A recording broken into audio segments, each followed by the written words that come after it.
I'm Gaz, and this is Let's Play Gris. This game was given to me by one of my viewers as a gift a couple months ago, actually. And it is a very atmospheric platforming game, very simple game. It's really more about the experience rather than a challenging gameplay. It's a very immersive kind of world, and I'm a little nervous to play this for a few reasons. The last sort of atmospheric game that I played got hammered with music copyright, and this is not a silent game, but it is, being atmospheric, very background sound oriented, ambient sound, let's say. Um, so without the music, I mean, I feel like you'd be losing out on a lot of the experience, and there's no way to turn that off anyway. There is a very simple sound control, one of my pet peeves. However, the beauty of the game, I feel, it makes up for it just a little bit. I have not played very much of it, but enough to know that there are upgrades to help solve puzzles. The puzzles are not terribly hard. The Steam page itself actually says that there's no danger, no threat. It's meant to just be immersive in this world. So I think we will go ahead and start. I would recommend actually listening to this with headphones if you can.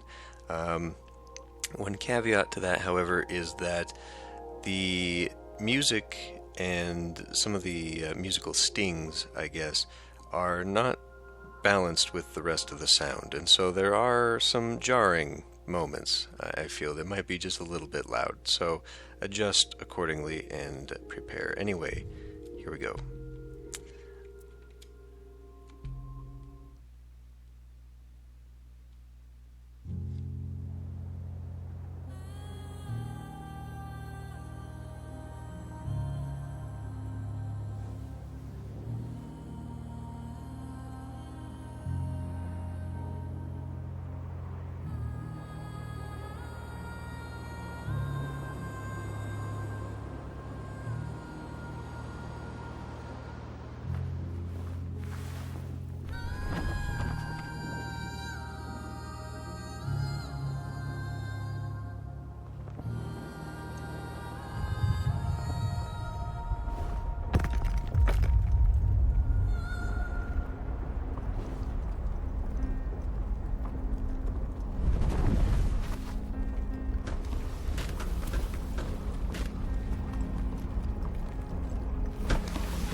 Okay.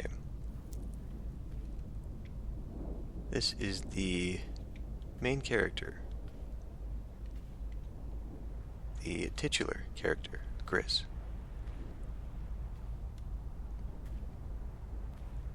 The game is a little bit slow-paced, so just bear with it for a moment. things will pick up.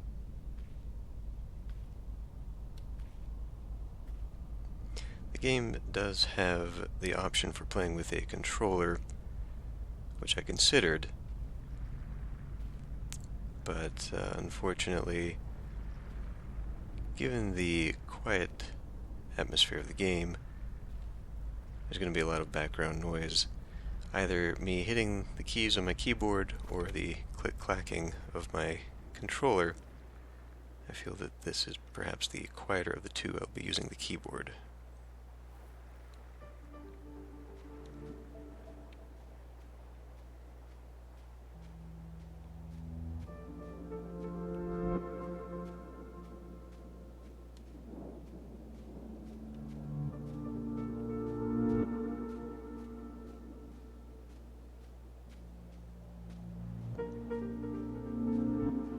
The game is meant to have a very relaxed atmosphere, as I said, but there are, I feel, moments where there's just a little bit too much space in between when you can do things.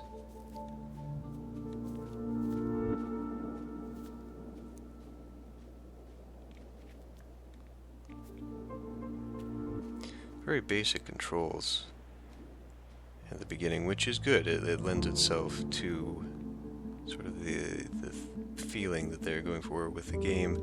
But as I said, there are upgrades in the game that add more keys, which, as a player, okay, we're coming on the first mechanic of the game here.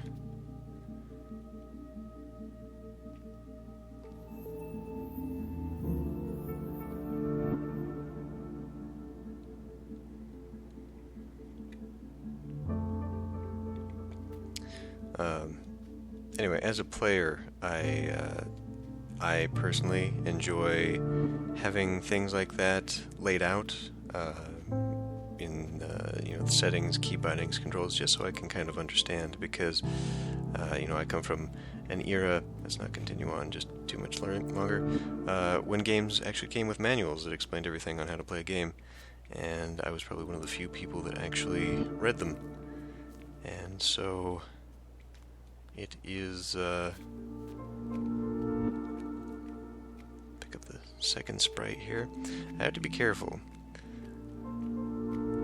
because I don't want to go too far here. Okay, this is kind of hard to see in the gray, but there are spots throughout the maps where you need these little hovering sprites that you pick up, these little white dots, in order to draw lines.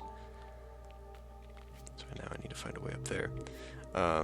Anyway, going back to my thought, it is nice to be able to see ahead of time that there will be things. Okay, over there is a save point. Things upcoming, and I guess that it would otherwise spoil the surprise a little bit. But when you don't have things documented, you are relying on the player to keep that for themselves, to keep track of all the various mechanics and whatnot. So this is kind of tedious. It is not entirely necessary to go to the save point, but I think I will anyway, just to do it. But now obviously I have to go back and do everything that I just did again to get there.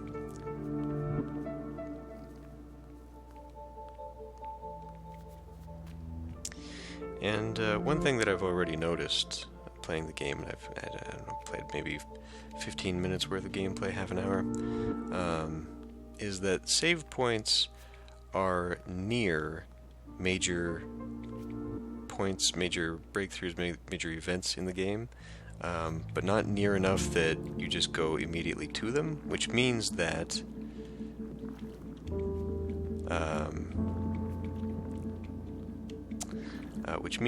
if let's playing the game, it's hard to find a breaking point, because then I'm just going to be set back.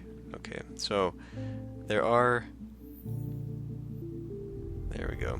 There are some points, very, very difficult to see there, but now I've collected enough sprites to create points that, draw a line so that I can get to the next one.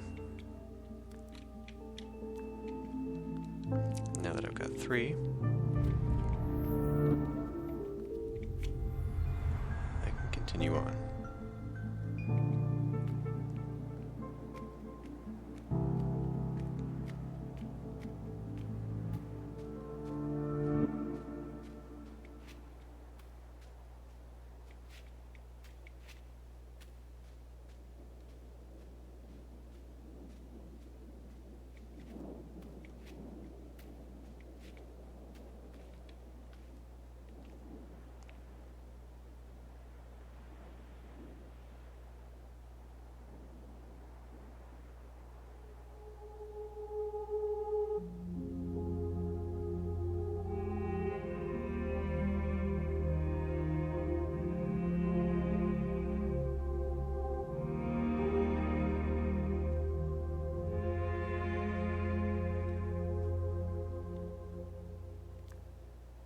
It's a very cool effect. I really like that.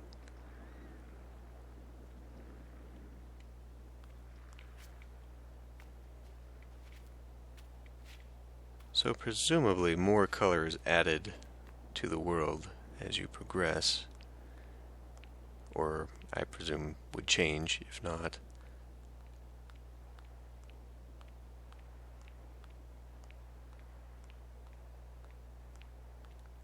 Flowers up there that I can't get to. Okay, this is a very confusing area for me because I ended up running past a lot of it.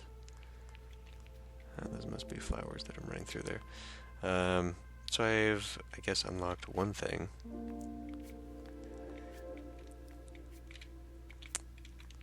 It's hard to tell what I can jump on and what I can't.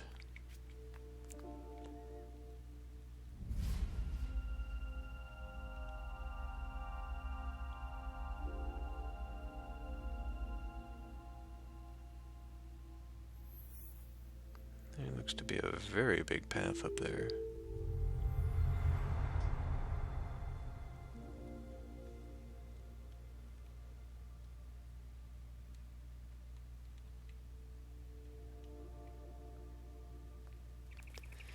Well, we're going to see how much of this I can explore. I don't think I can make that jump, not at all. This appears to be the end of the road. So I'm going to guess that there's something that way. There appears to be another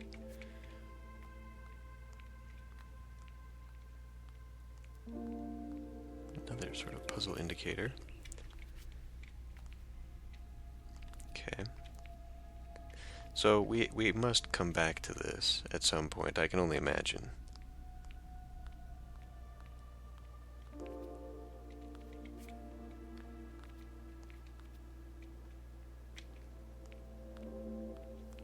Okay, this is a point of no return. Makes me nervous to go down that far. And now that the camera's zooming in, I'm also nervous to go this way. This is not a staircase, this is a slope. So maybe I won't go that way just yet. Oh, well, I have no choice. Yeah, so here leads to a turtle. We must come back to this. I'll probably get a double jump at some point. Ooh, I missed it. Or maybe I couldn't go that way at all.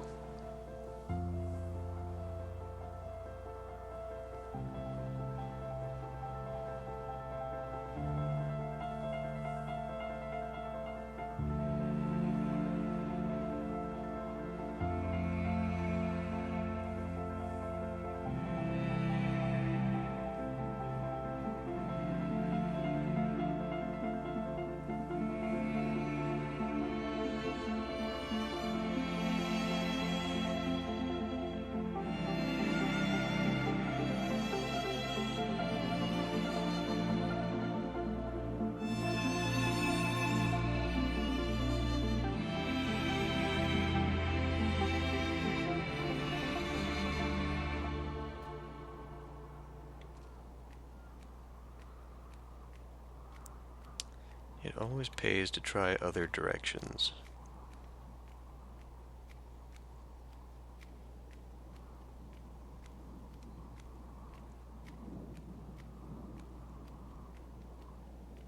Hopefully there's also a sprint.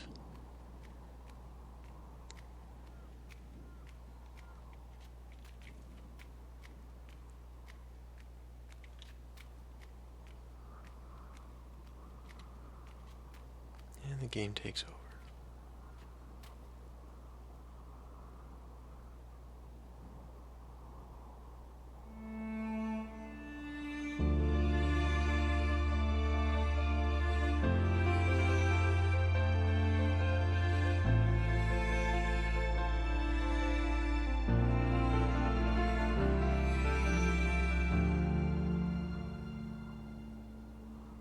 Okay.